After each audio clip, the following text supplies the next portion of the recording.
My sister handed out first-class tickets to everyone in the airport lounge, then dropped an economy seat into my hand and laughed, "You're used to the back anyway." I stayed quiet until the pilot walked to row 34E mid-flight, saluted me, and said, "General ma'am." The captain's heels came together with a sound like a rifle bolt closing. His right hand rose to his temple in a sharp, precise military salute, the kind you only throw when rank demands it, when protocol isn't optional, when the person in front of you has earned something that doesn't wash off in an airplane lavatory. 200 passengers turned their heads in the same direction, toward the woman in seat 34E, the woman with dried coffee on her jacket, the woman holding a crumpled economy boarding pass, the woman who, for the last 40 minutes, her sister had been quietly pitying from the front of the plane. I stood up slowly, the way I always do, unhurried, deliberate, spine straight, and I returned the salute. And I want to be precise about the sound that moved through that cabin in the 3 seconds after. It wasn't gasping. It wasn't applause. It was something quieter and more unsettling. 200 people simultaneously revising a story they thought they already understood. I heard it move from the back rows forward, like wind through a field. And somewhere in first class, I knew without looking that my sister's face had gone the color of old chalk. She had handed me that boarding pass like a verdict, like a final word on exactly who I was and where I belonged. She had laughed, actually laughed, and my father had laughed with her, and my mother had covered her mouth just barely, and her husband Vance had swirled his champagne and said something about standby and government salaries. They had been wrong about my salary for 15 years. They had been wrong about nearly everything else too, but they were about to find out about Vance first. I need to back up, because the airport lounge wasn't where this started. This started the way most things in my family start, with a story they'd all agreed on years ago and never bothered to check. The story was this. Harper does computer stuff for the military, basically IT, tech support in a uniform, useful probably in a quiet government paycheck kind of way, but not the sort of thing you mention at dinner parties unless the conversation has already stalled. I never corrected them. I want to explain why, because I think people assume it was either humility or stubbornness, and it was neither. It was closer to efficiency. My family had a particular quality I recognized early. They were not curious about things that didn't directly affect them. You could correct them once and they would nod, and then 2 months later the old version of the story would be back, unchanged, because the new information hadn't been useful enough to stick. So I stopped correcting. My name is Harper Lynn Calloway. I am 38 years old. I hold the rank of Brigadier General in the United States Army, assigned to the Defense Cyber Operations Command, which I am not going to describe in detail because some of it is classified, and the rest of it would take longer than this story. What I will tell you is that I have been in this work for 16 years, that I have a security clearance that requires a background investigation longer than most people's employment histories, and that my government-issue phone, a hardened, encrypted device that looks unremarkable and does things that would make a civilian's eyes water, goes everywhere I go, including seat 34E. I had been back in the continental United States for 11 days after a 7-month deployment when my mother called and told me the family was taking a trip to Hawaii, Arthur and Sandra Calloway's 40th anniversary. Chloe, my younger sister by 4 years, and her husband Vance had organized everything: flights, hotel, reservations, the whole architecture. It was generous. I told my mother I was glad. She said, "Gio, Chloe got everyone's seats. Just use the confirmation she sends you." I said that was fine. I should have booked my own. My sister Chloe is the kind of beautiful that she treats as a professional qualification. She married Vance Aldridge 3 years ago at a venue that cost more than my first car, my second car, and a year's worth of groceries combined. Vance runs government contracting work, defense sector, he always said vaguely, aerospace and systems, and he wore it the way some men wear watches, conspicuously, constantly, as evidence. He had the particular confidence of someone who has never been told no by anyone he respected. I had met him 6 times before this trip. He had asked me what I did twice, listened for about 4 seconds each time, and pivoted back to himself with the ease of a man for whom other people's answers are just pauses between his sentences. I did not dislike him exactly. I was cautious about him. There is a difference. The confirmation email from Chloe arrived 3 days before departure. 1 booking for 4 passengers in business class, upgraded to first at the gate, Chloe, Vance, Arthur, Sandra. 1 separate economy booking, Harper, seat 34E, middle seat, row 34 of 38. I read it twice. I told myself it was a mistake. Tight booking window maybe. I emailed Chloe. She read it. I could see the read receipt and didn't respond for 18 hours. When she did, she wrote, "Oh no, that flight is totally full in business now. So sorry," with a little sad face emoji that she had clearly enjoyed typing. I checked the flight manifest through a channel that is available to me and not to most people. Business class was 62% occupied. I booked nothing else. I packed my old military backpack, canvas, worn at the straps, 1 embroidered patch from a unit I served with in 2014 that means nothing to a civilian and everything to anyone who's been there, and I drove to the airport. The VIP lounge at O'Hare was where it landed fully. My family stood together in a cluster near the window, holding their gold-trimmed first-class boarding passes the way people hold props in photographs, slightly too consciously, slightly too high. My father was in his blazer. My mother had the good scarf on. Chloe was in something white and deliberate. Vance was in a sport coat and had a glass of champagne, which at 10:40 in the morning is a choice. I walked in with my backpack and my economy ticket. Chloe saw me, and something moved moved across her face. Satisfaction, I think, though she dressed it up as concern. She reached into her small leather bag and produced my boarding pass with the tips of 2 fingers. Seat 34E, she said. The smirk was slight, but it was there. Right next to the bathroom. Should feel like home. My father laughed. A real laugh. Easy. Unguarded. My mother covered her mouth. Vance swirled his glass and said, "Honestly, you're lucky we didn't put you in standby. Government salary, right?" And then looked at my father like they were sharing something, and my father smiled like they were. I looked at the 4 of them for a moment, took in the whole tableau. "Thank you," I said, and took the boarding pass and picked up my backpack and walked to the economy line. I did not argue. I did not correct. I did not explain. I had learned a long time ago that the best response to people who have underestimated you is patience. Patience is its own kind of precision instrument. You keep it sharp. You put it away. You wait for the moment it's actually needed. I did not know, standing in that economy line, that the moment was going to come at 37,000 feet over the Pacific. But it did. Seat 34E was exactly what Chloe had promised. Narrow, middle. The lavatory was 1 row behind me, and the smell was already there before we'd left the gate. That particular blend of industrial sanitizer and recycled air that becomes deeply familiar on long flights and never becomes pleasant. The man to my left had his elbow confidently in the shared space. The woman to my right was already asleep against the window. I buckled in, stowed my backpack under the seat, and watched through the gap in the curtain as my family settled into their first-class pods at the front. Chloe glanced back down the aisle as she passed, found me with her eyes, and gave me a look that I can only describe as comprehensive. It took in the middle seat, the backpack, the worn jacket, and filed it all under something she had already decided. "Comfortable back here?" she said. "Very," I said. She laughed and kept walking. The flight took off at 12:08 p.m. For the first 20 minutes I read. I have a habit of carrying physical books on flights because it is one of the few environments where I cannot be reached, and I try to use it as such. Then Vance appeared. He came down the aisle from first class with the ease of a man who believes the world is organized for his comfort. He had a paper cup of coffee. He stopped at my row, not because my row was his destination, but because the turbulence had shifted slightly, and he'd grabbed the headrest, and when he steadied himself, the cup tilted. The coffee went across my left shoulder and down the front of my jacket. Hot. Not scalding, but deliberate in the way accidents that aren't quite accidents always feel deliberate. Vance looked at the jacket. At me. "Military training doesn't teach you how to hold a drink," he said. Then he slid past me into the empty aisle seat like he had always planned to sit there, just needed an excuse to claim the row. Opened his laptop and connected to the plane's Wi-Fi. I sat with the coffee cooling on my jacket and thought about what I wanted to do. Not what I was going to do. I already knew that. I was thinking about whether it was proportionate, whether I was reacting to the coffee or to 15 years of accumulated erosion, whether the thing about proportionality is that sometimes the proportionate response to 15 years of small wounds is one very precise action. I decided it was. I looked at the edge of Vance's screen, corporate login, a defense contractor logo I recognized. I will not name it here for reasons that will become obvious, but I will say it is a company with a DoD contract worth approximately $2.3 billion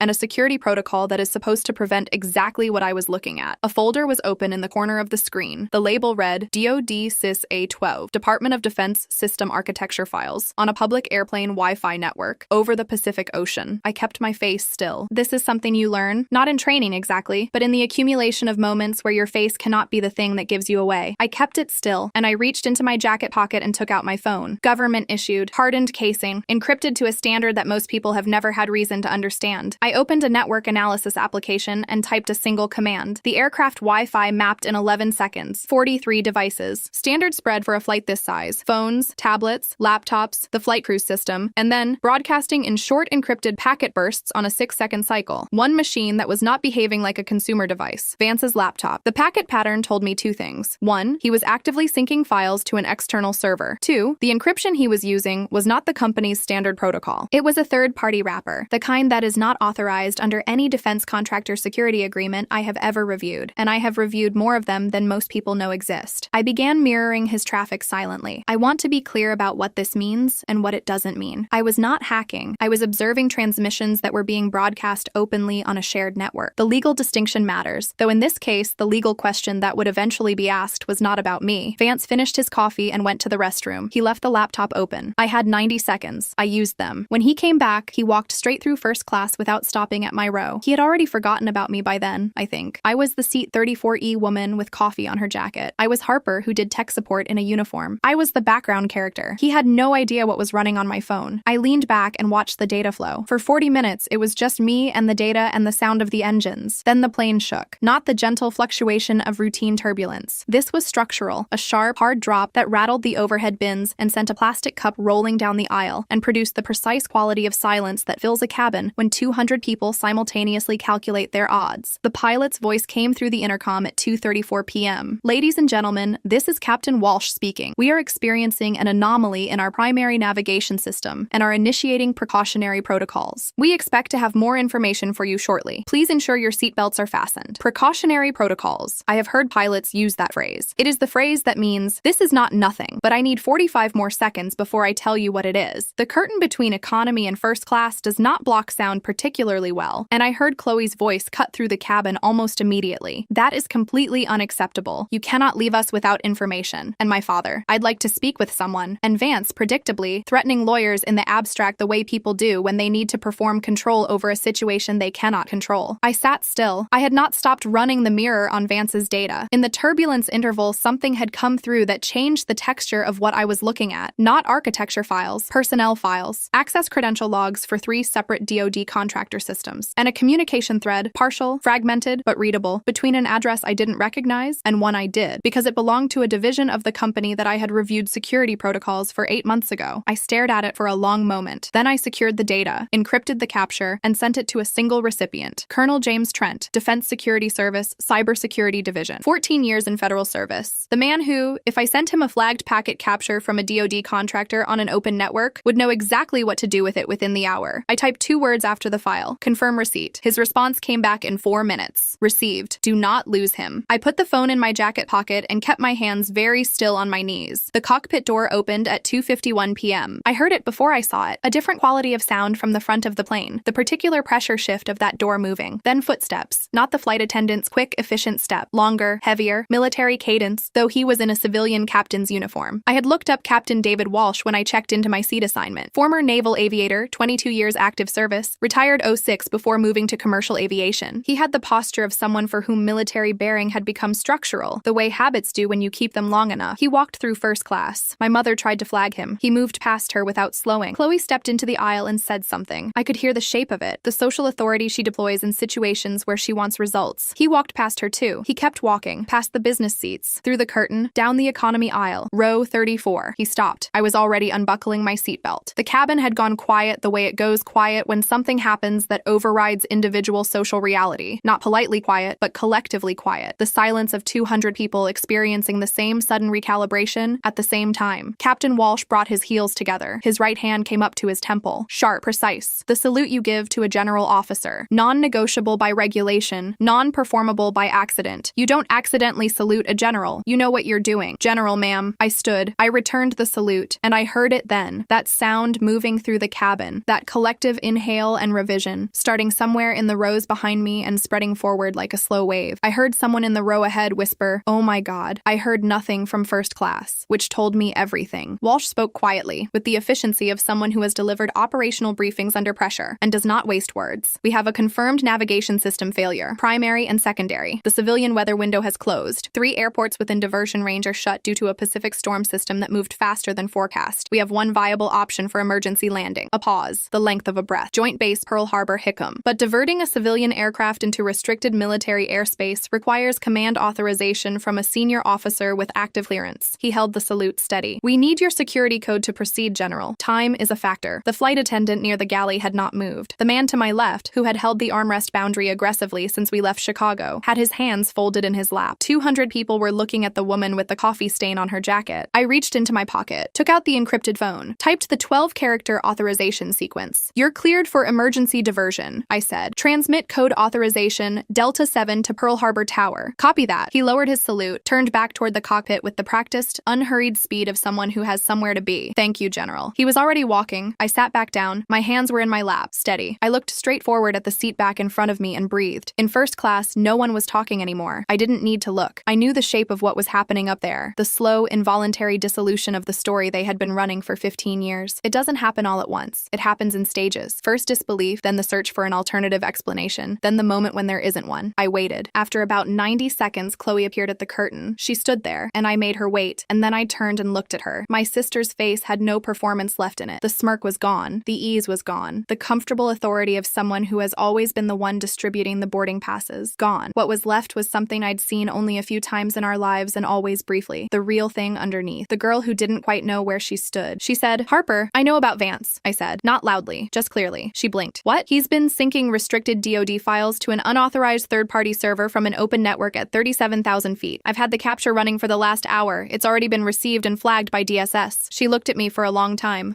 He wouldn't. I'm going to need you to go back to your seat, I said. Federal agents will meet the plane at Hickam. It will be easier for everyone if he hasn't been warned. The color that left her face did not come back. She went back to her seat. I looked out the window at the Pacific. Enormous, flat, indifferent, and thought about the authorization code I'd just transmitted and the capture file Colonel Trent was already processing, and the fact that in approximately 2 hours we would be on the ground at a military installation where Vance Aldridge was going to have a very different kind of conversation than the one he'd been planning to have in Hawaii. My jacket still smelled like his coffee. I left it on. We landed at Pearl Harbor Hickam at 4:47 p.m. local time. The approach was smooth. Walsh was a good pilot, former Navy, and Pearl Harbor Tower had cleared our lane the moment the Delta 7 code came through. There were 2 vehicles on the tarmac when the stairs came down. Not the SUVs people imagine from movies. Just 2 dark government sedans. Unremarkable, parked at a precise angle, with 4 people in civilian clothes standing beside them, with the particular stillness of people who have been waiting and are not impatient about it. I recognized one of them, Special Agent Donna Park, DCIS, Defense Criminal Investigative Service, 12 years on contractor fraud and espionage cases. I had worked adjacent to 2 of her investigations. She was 44, Korean-American, 5'4", and had a reputation in the community for closing cases that other investigators called unworkable. She did not smile when she worked. She wasn't smiling now. Passengers were held on the aircraft for 40 minutes while the situation on the ground was coordinated. Flight attendants moved through the cabin with practiced calm, distributing water, running interference on questions. Captain Walsh made one additional announcement. There had been a security matter requiring federal coordination. The aircraft was fully safe. Hawaiian Airlines was arranging alternative transportation and accommodations. Everyone would be taken care of. He did not look at row 34 when he said it. He didn't need to. Vance Aldridge was removed from the aircraft before general boarding was released. I watched it from my window. 2 agents, 1 on each side, the specific geometry of a federal escort. Not rough, not dramatic, just inexorable. He was in his sport coat. He had his laptop bag. He looked smaller on the tarmac than he had in the aisle. Chloe was behind him. She had her arms wrapped around herself even though it was 81 degrees on the ground. She looked back up at the aircraft when she reached the tarmac. I don't know if she could see me through the window from that distance. I don't know if she was looking for me specifically. I like to think she was. Agent Park met me in a holding room near the gate area. Clean fluorescents, a table, 2 chairs. She put a recorder on the table and told me it was running and asked if that was fine. I said yes. The packet capture you transmitted to Colonel Trent, she said. Walk me through it. I walked her through it. She asked precise technical questions and I gave precise technical answers. And at no point did she ask anything that suggested she didn't understand exactly what I was describing. We were there for an hour and 40 minutes. The files on Vance's laptop, as it turned out, were not the largest part of the problem. The files were evidence of the problem, which was this. Vance Aldridge had been selectively leaking system architecture documentation to a competitor contractor, not a foreign actor, which would have been worse, but a domestic competitor with a bid on the same DoD contract over a period of approximately 14 months. The third-party encryption wrapper on his transmissions was the same wrapper that competitor contractor's IT team had been using internally. This is called, in the legal terminology that would eventually appear on the indictment, theft of trade secrets in a federal contracting context. It carries a sentence of up to 10 years. It also, as Agent Park informed me with no particular inflection, constituted a violation of Vance's security clearance agreement, his employment contract, and several specific provisions of the Defense Federal Acquisition Regulation Supplement. He was looking at the end of his career at a minimum, at a ceiling of 10 years federal, at the maximum. I provided my full statement. I signed the documentation. I handed over a complete copy of the capture file. Agent Park shook my hand at the end, which was the first and only personal gesture in the entire 90 minutes. Thank you, General, she said. Clean work. He sat next to me, I said. She almost smiled. My parents were waiting in the main terminal when I came through. My father was sitting down. My mother was standing. They both looked like people who had been through something and were not entirely sure what. My father stood up when he saw me. He is 67 years old, my father. He was an engineer for 30 years, and then he retired and became someone who plays golf and laughs at his son-in-law's jokes. He is not a bad man. He is a man who took the easy story because no one offered him a harder one, and I had never offered him one, and I had done that on purpose, and standing there in the terminal I considered whether that choice was something I should revisit. He said, Harper, just my name. I said, Dad. He put his arms around me, and I let him, which is not something I do easily, and he held on for longer than usual, and I felt him exhale. I didn't know, he said. I know, I said. He pulled back and looked at me with the expression of a man confronting a very long mathematical error. 15 years of a story about tech support in a uniform, and the whole time the correct answer had been sitting right there correcting his work. Why didn't you? Because every time I tried to tell you, the conversation moved on, I said. So eventually, I stopped trying. That's on both of us. My mother had not moved. She had the good scarf still on, though it was askew now, and she was looking at me with something complicated that I did not fully have the vocabulary for. Grief, maybe. Or the thing that looks like grief when it is actually a recalibration, happening faster than a person can manage gracefully. She said, "Your sister," and then stopped. "I know," I said again. Chloe was with the federal agents. She was not under arrest. She had done nothing illegal, as far as anyone could determine, but she was being interviewed as a material witness with knowledge of her husband's professional activities. That interview was going to last several hours. At the end of it, she was going to have to make some decisions about what she had known and when. Those decisions were not mine to make for her. I left my parents in the terminal and walked out to the exterior of the base, past the checkpoint where a 22-year-old MP in full kit held the door with a precise, "Good evening, General," and I stood in the Hawaiian night air that smelled like salt and aviation fuel and the specific kind of warm dark that you only get at a military installation near the ocean, and I thought about all the times I had sat at my family's dinner table and listened to them explain my own life back to me. 15 years is a long time to let a wrong story run. I had let it run because correcting it felt like arguing, and arguing felt like needing something from people who had decided they already knew. But the thing about a story that isn't corrected is that it doesn't stay still. It grows. It gets passed around. It becomes the version everyone operates from, and eventually you're sitting in seat 34E with someone's coffee soaking through your jacket because the story says that's where you belong. I was not angry anymore. I want to be clear about that. Whatever anger I had, and there had been some quiet and precise and running underneath everything for years, had completed its work and was finished. The captain's salute had been the last piece of it. Not because it was validation exactly, but because it was accuracy. The world had corrected its own record, publicly, at 37,000 feet, in front of 200 witnesses and one live social media stream that Chloe had not gotten around to turning off before it happened. I checked my phone. 14 texts from numbers I didn't recognize, which meant people who'd been on the flight. 47 missed calls, which meant the story was already outside the aircraft. The clip of the salute, someone had filmed it, of course, because someone always films it, had been posted to 3 platforms and was being shared in real time. I put the phone away. Colonel Trent called at 9:15 p.m. He told me the capture file had been processed, the timeline had been reconstructed, the competitor contractor's IT team was being contacted, and Vance Aldridge's security clearance had been revoked as of 6